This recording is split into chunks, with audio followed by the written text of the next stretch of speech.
So, on today's episode with Brandon, we talk about quitting your job to start a new company, how to scale up to larger projects, growing your personal brand, how to start your own construction company, and a morning routine that sets you up for success.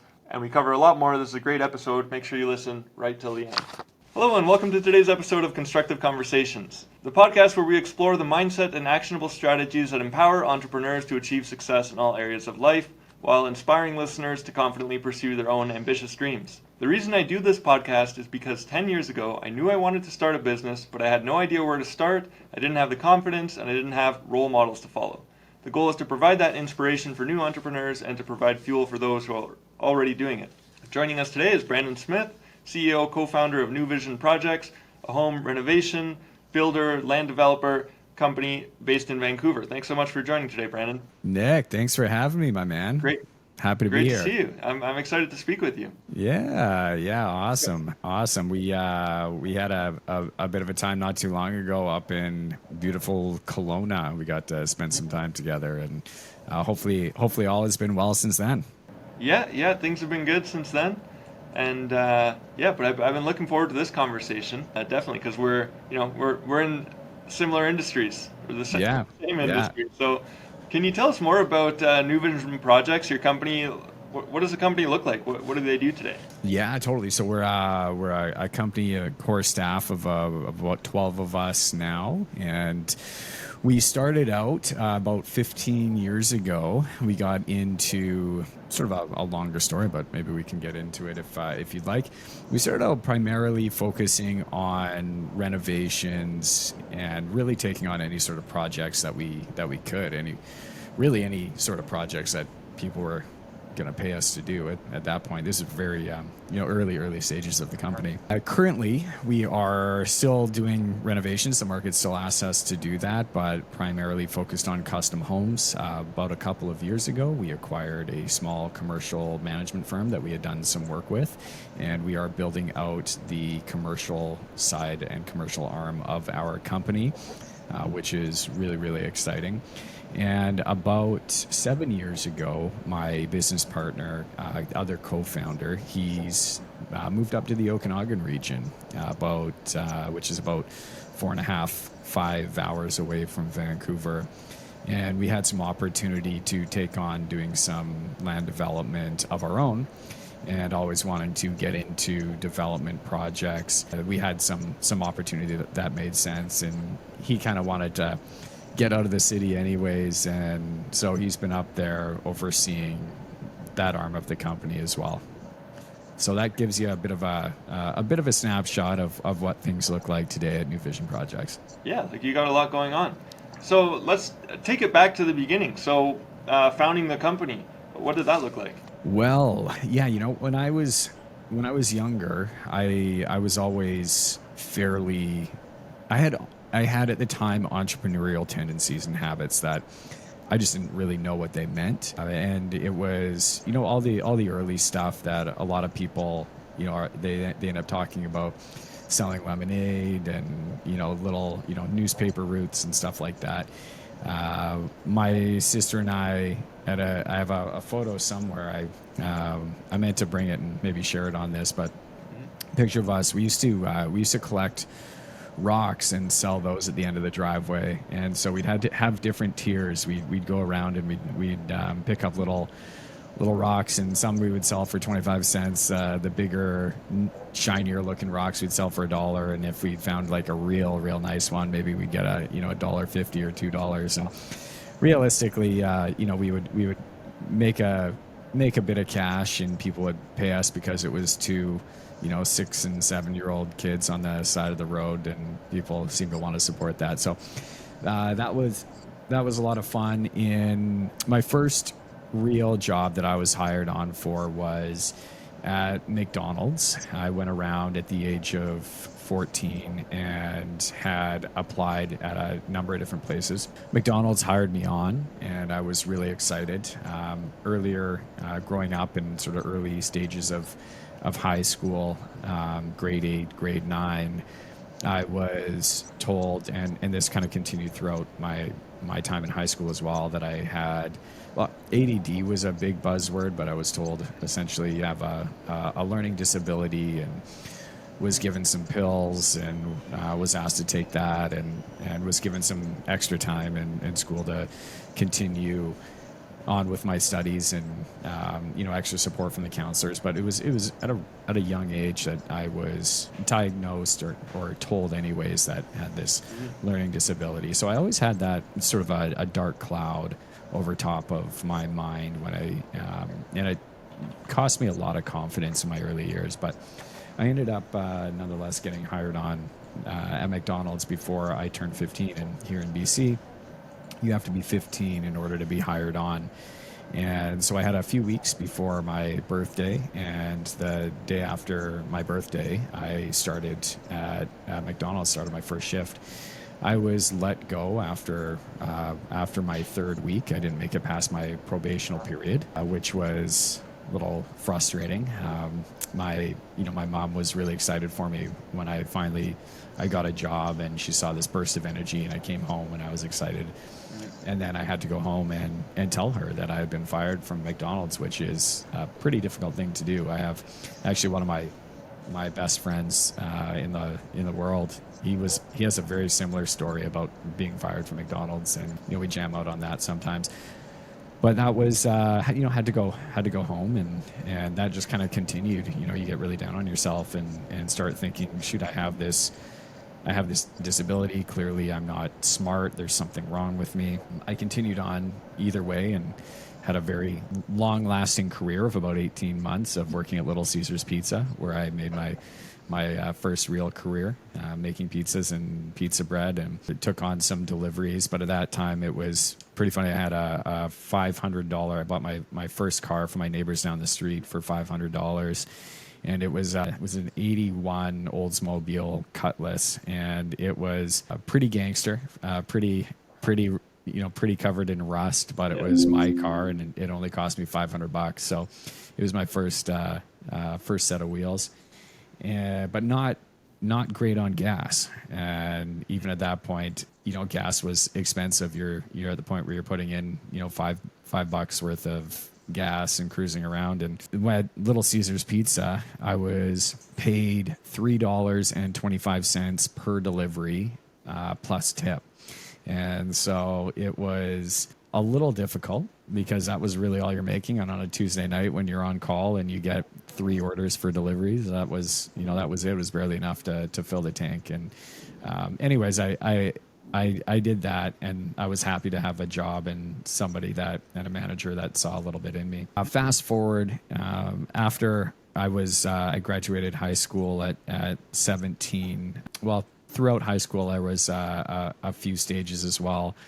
I had decided that school wasn't for me, and I was going to snowboard professionally, and I spent more time up on the mountain than I did in school. And that I went down a path where I thought that was going to be for me. I didn't go all in. I saw, later on my friends that were continuing to snowboard professionally, and there was 5 or 6 of them sleeping on couches and sharing the same house, and it looked like a lot of fun at that point. But I always wanted to do more.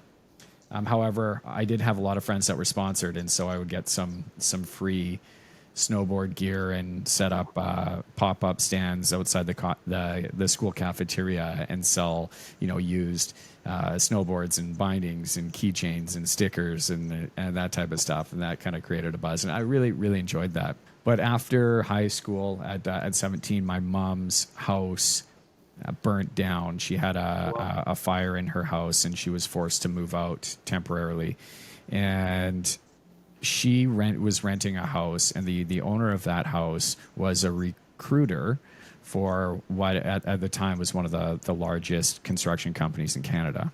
Mm-hmm. So he was looking for young men, young apprentices, or people that were interested in working construction. So he approached me as I was helping my mom move in and said, "Hey, have you ever thought about a career in construction?" And at the time, I had thought about it here and there, but not in great detail. Anyways, he had hired me on as a laborer, construction laborer, and my first job was downtown, showing up.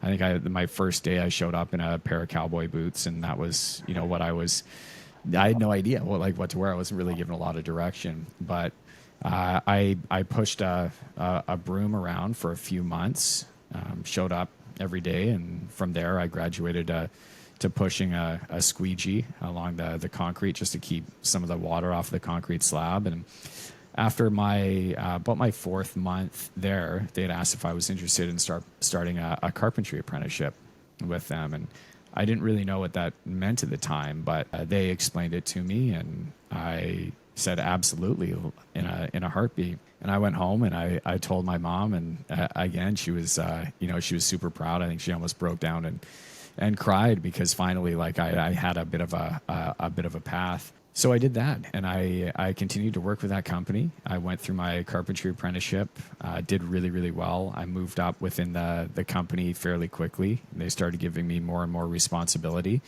and I fell in love with construction, and that was how I ended up on the path of construction in the first place. Went on to doing some surveying with the company. One time when we were building the convention center downtown, there's 900 people on site. It was a big push before the Olympics to get that thing built. And I was the head first aid guy, and we had lots of weird responsibilities and worked with a number of different crews on that project. And at that point in 2010, when the Olympics came to Vancouver, construction basically shut down in the city for a few weeks. And everybody was laid off, and spent that 3 weeks enjoying the Olympics and the festivities, and spent some time up in Whistler and the mountains and checking that out. It was a real buzz in the city, and it came time to go back to work afterwards. And I had called my boss and said I wasn't going to come back, and that was the launch pad that I used to start the company. And it was, at the time, had a number of little side projects that I was taking on on the weekends and evenings, and that was what I used. I just said, you know what, I have enough that I can take and run with, and started doing whatever I could to make some money. At the time, I had 2 mortgages. I had bought my first house at the age of 22, and my second is a rental property the year after at the age of 23. And then I left my secure job to start this company, not really realizing the extent of the mortgage payments that had to be made, but I was confident enough that I was going to make it work. So I started working on my own for about 6 months, and a really good friend of mine, my now current business partner, he had started a company with his brother-in-law a couple of years prior. He's a couple of years older than I am, and things weren't working out. We had always talked about going into business together at some point, but there was never an opportunity there that made sense. And at that point, he had reached out and said, hey, if I was to shut things down with my brother-in-law, would you still consider going into business? And I said, yeah, absolutely, in a heartbeat. And we did. And almost 15 years later, we're still business partners, and we are well into our career in construction. Awesome. I like that's a cool story that the Olympics was sort of the springboard and the opportunity that opened up to say, yeah, I'm not coming back to work. Let's start the company. So what's been one of the biggest challenges to overcome, for going there from quitting your job and saying I'm going to do these side projects, and then joining up with your business partner until now, where you're running this big company with multiple divisions? Yeah, I mean, scaling up, right? We're in a business where unless you've done it and it's on your resume, then you're not going to often get hired. Because of the projects that we take on, I mean, anybody, the renovations are anywhere from $500,000 plus. Custom homes that we're building are, $1.5 million, $2 million on average. The commercial projects that we take on, they scale anywhere between $500,000 and $2 million too. And one of the biggest challenges that we had when we were getting into building homes, moving from renovations into building homes, was, although we technically had the skill set to do that, finding a customer that had confidence in us to build that house when we hadn't yet built one was a challenge and a barrier for us. So it was that slow organic growth, and as you scale up to new levels, there's obviously new barriers that you have to overcome, new challenges, new staff, new skills, new, whether it's CRM systems, technology that you have to learn, because it's you're somewhere that you've never been before, and you plan it out as best you can. But the reality is, you end up somewhere, and that landscape often looks a lot different than what you thought it was going to look like. So you are put in a position where you have to be resourceful and learn a lot as you go, and learn a lot on the fly. That's certainly been a huge challenge for us. But and I'm aware of that, and it'll continue to be a big challenge as we reach new and higher levels with the company as we intend to grow. And during those phases of growth, did you have mentors? Did you have, coaches? And do you have mentors now who help you to navigate? Yeah, do taking on those things that you've never done before. Yeah, absolutely. When in the early stages, we were naive to think that we knew what we knew, but we didn't know what we didn't know.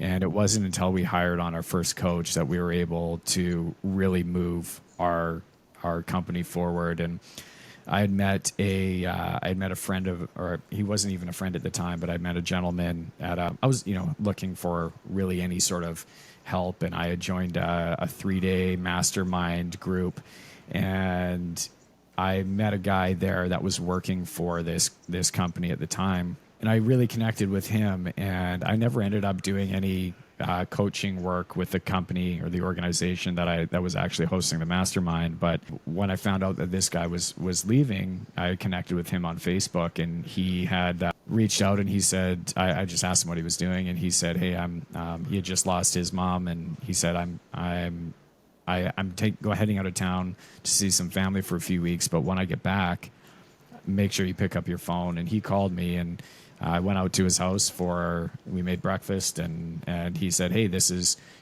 what I'm doing. I want to start working with you. You have something here, and I can coach you to really grow this. And that was a big step for us, hiring somebody on for coaching at that time. And this was a couple of years into our business. And we worked with him, and the owner of that company is who I'm referring to, is still a really good friend to this day. And we hired them on and worked with them for a number of years. Throughout the years, I've had a number of different mentors, including the coach I'm working with now, which is where you and I sort of connected. But yeah, it definitely took a lot of people that had a lot more knowledge than we do to really move things forward in the direction that we wanted to. Yeah, and that's so interesting that I find that that's a common theme. Yeah, among businesses that have done well is that they had coaches. Yeah, so that's really absolutely. And personal development and business development. I mean, your network is your net worth, and the people that you surround yourselves with, like, you need to find people that have either done what you've done at the level that you are hoping to achieve, whatever it is that you're looking to do. But I really encourage people, anybody that's especially going to be starting out in business, to find a mentor, to find a coach. If you can't afford a coach, then find somebody that you can. And if you're lucky enough to find the right person, make sure that you take what they say and you implement that very quickly. But I give a huge amount of credit to where we are today through the coaching that we've been lucky enough to have, and the people that we've been lucky enough to guide us along that path. And flip side of my previous question, what's one of the greatest successes you've had in your company among the years? Maybe even an unexpected success. Yeah. Yeah. I think that we've been really lucky we've certainly over the years, we've won a number of awards for the work that we've done, the work that the team has completed. And I think that that's pretty cool, but that is nowhere nearly as exciting as the team that I feel that we have attracted to come and work with us. And I can't say enough great things about the people that are here with us in the organization, making the wheels turn. So that's one of our biggest successes for sure. And yeah, I don't know that I have another success that would really be able to top that, to be honest. I wake up every day, and I'm grateful very much for the work that we get to do. Very grateful for the people that pay us money to build their homes and take trust in working with us, and very grateful for the people that show up to work every day with us and help us work towards our goals. Amazing. I love that. And what is sort of the vision for your company? Like next 5 to 10 years, what are your goals moving forward? Yeah, so I have this a great question. I have this overarching vision that had come to mind a number of years ago, and it was the phrase is a million roofs over a million heads. Now I know that we're not going to build a million single family homes for a million different families. I know that when it comes to building multifamily, like that's not even enough. But through different verticals, through yes, building ourselves, but coaching, mentoring, foundations that we support, apprenticeships that we put people through training and scholarships that we provide to schools, the overall arching reach that we will have will contribute to putting a million roofs over a million heads. The next 5 years, that's a lifetime ambition and a lifetime goal in the career of construction. Over the next 5 years, we intend to expand, focus more on development of in the Vancouver area as well as the Okanagan where we are, and into the Saskatoon market. Actually, is somewhere that I really like to take the company, because I really like the landscape over there. And so the next 4 or 5 years are really going to be about how we integrate deep into our market and then expand into another geographical territory. Amazing. Those are great goals. And what's the biggest challenge or the biggest puzzle to solve on the way to reaching those goals and that expansion? You know, it's a series of so many puzzles that come up, and the biggest challenge is going to be communication with our team and our departments as new departments are formed and we hire on new members. I tell our team all the time that right now, communication within our organization is the best that it's going to ever be. All of you have access to myself and access to one another by way of a quick phone call, but as we grow, needing to scale that in a thoughtful way is going to be certainly a challenge, and I'm aware of that. That's the biggest challenge that I identify. Definitely. No, that makes a lot of sense. What advice do you have for someone starting off in this industry? Maybe it's, in someone in the position you were in back in the day. They're ready to quit their job. They have some side work lined up. They're itching to take it on themselves and go out on their own. What advice do you have for people who are wanting to get started? My advice is understand that it's going to take longer than you think it's going to take.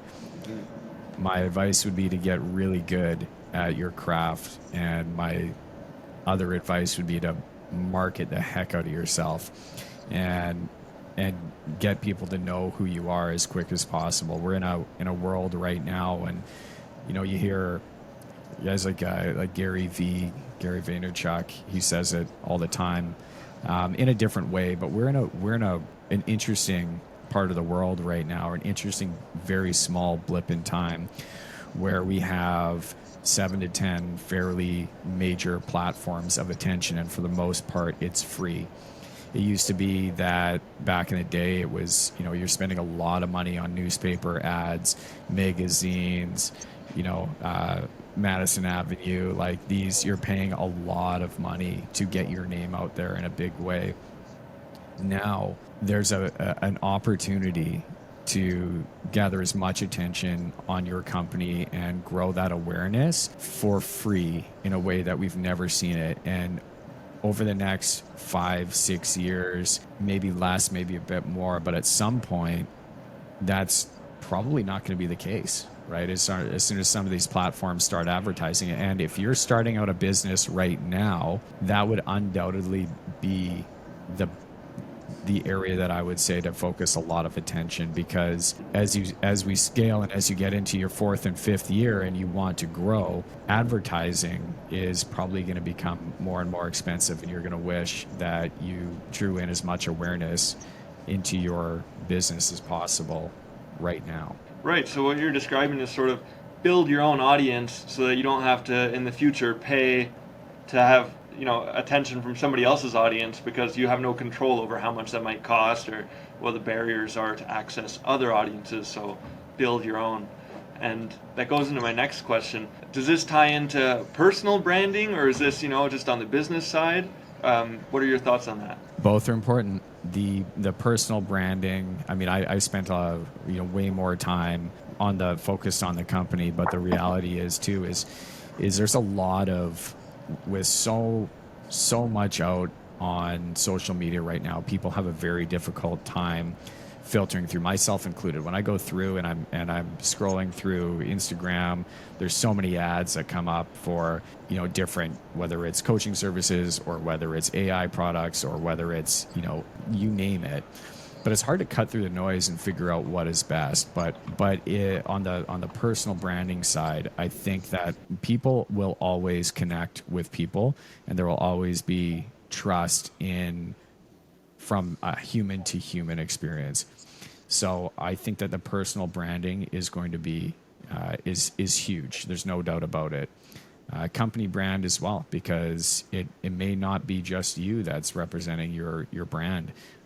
Maybe that is the direction that you want to go, but it'll vary from company to company, and it'll vary from whatever your goals are as a business owner and as an organization.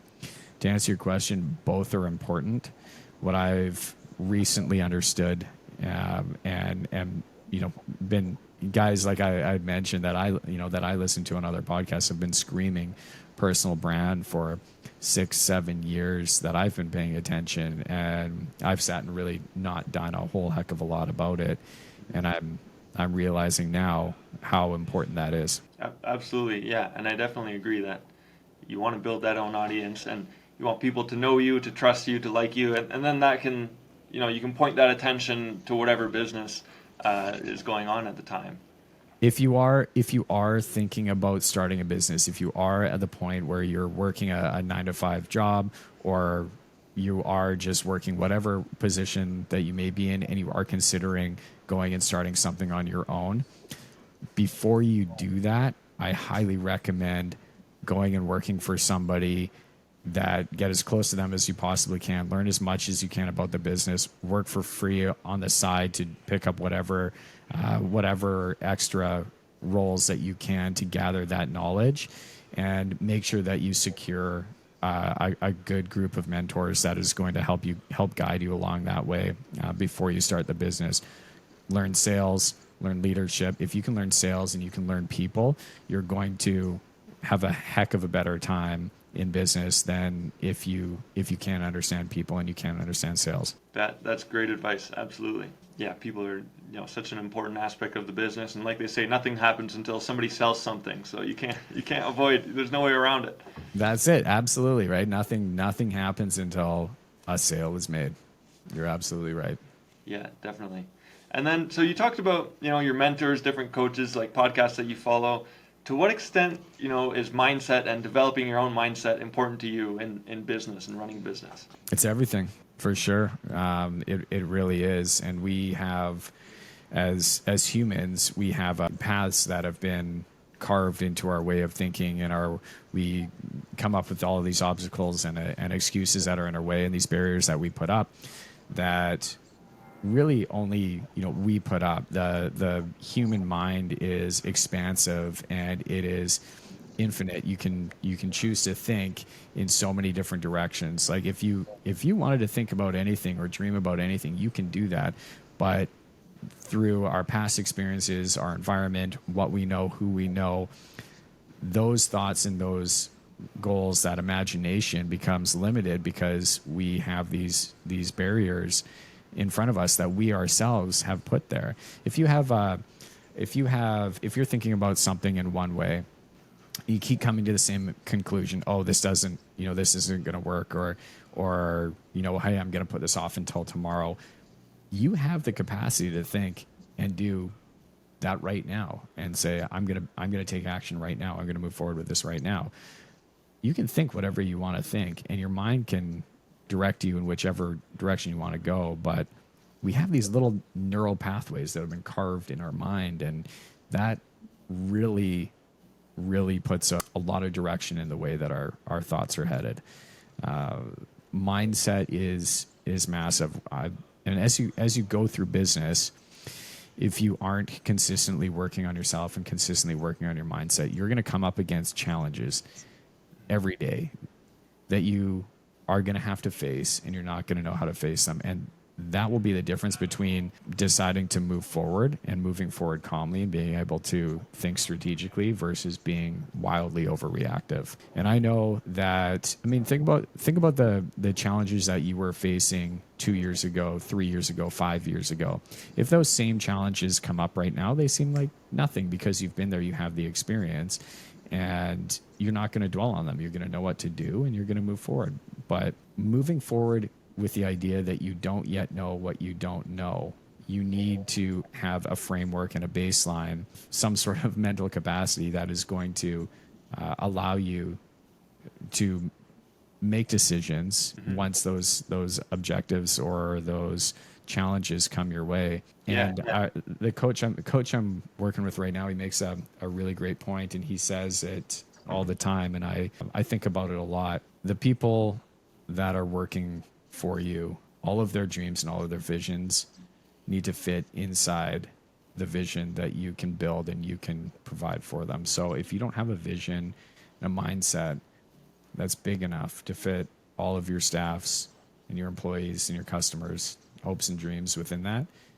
then you're not thinking big enough. Absolutely. I like what you said there. Like you need to expand your mind, your vision to encompass, your entire team, the entire company, their hopes and dreams. And that doesn't come without repetition. And do you have particular practices like this, sort of like expand your mind, like like meditation? Is there faith, spirituality? Is that part of your life, part of your business? Spirituality is a huge part of my life. I don't meditate as I've certainly tried over the years, implementing an aspect of that into my life. It's not something that I've particularly stuck to on the meditation practice, but I wake up every day, and I'm very, very fortunate that I live so close to the beach, and I take my dog for a walk down there early. I'm down at the beach at about 5 a.m. and it's funny. I go down there and I talk to the universe. I talk to God, and like that. Even that was a very weird thing for me when I started doing that a number of years ago. And even weirder was I would go down there and I would think these thoughts, and I just in my mind, and I would go down and just practice gratitude and all the things that I was grateful for and all the things that I was hoping to see out of the day. And I would never verbalize it. And it was very difficult for me to do that. And then I started slowly saying that out loud. So I go down, and you got to realize, like, there's nobody down at the beach at that time. It's right now it's winter, it's December, and it's pitch black down there. Nobody can see you. Nobody can hear you. It's windy. It's blustery.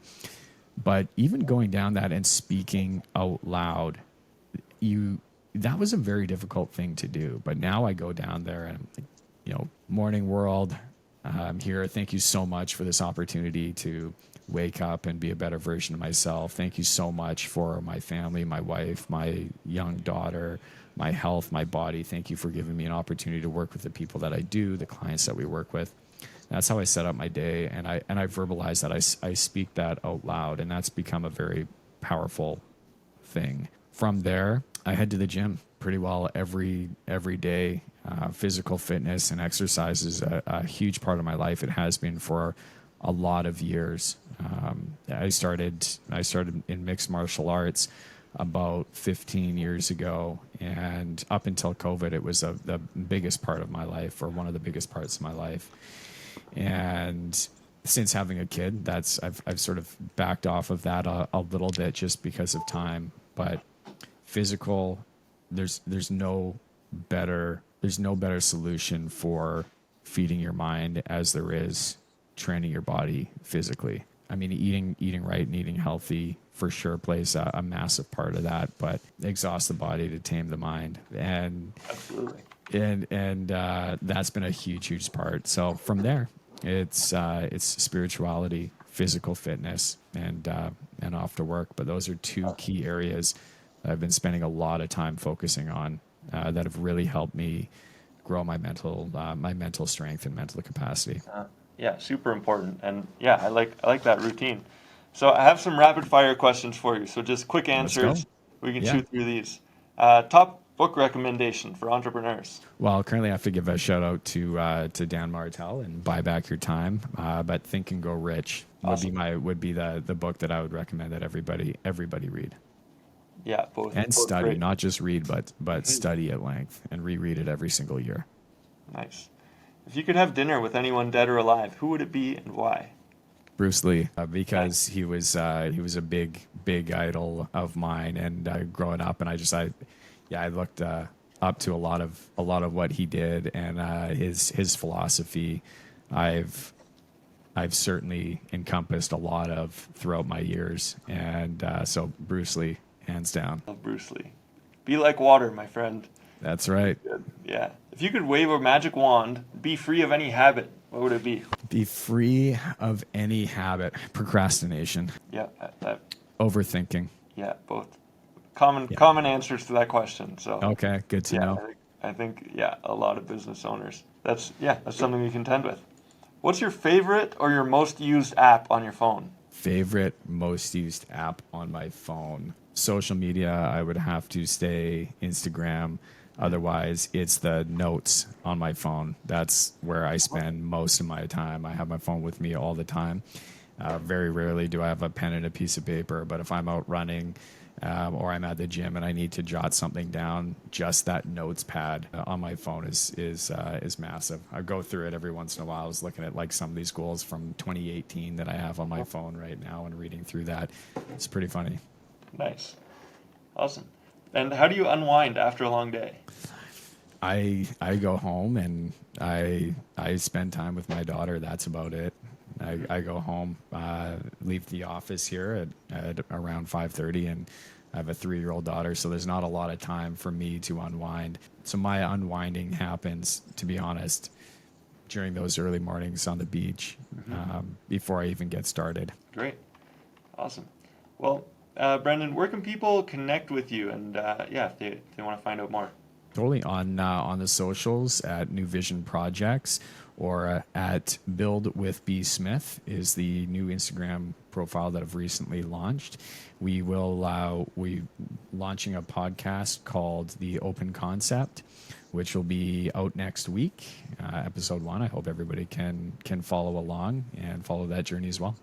That's great. I like that. I like that name, The Open Concept. And we'll update the show notes and we'll have a link. We'll have a link to that so everyone can find that. But yeah, Amazing.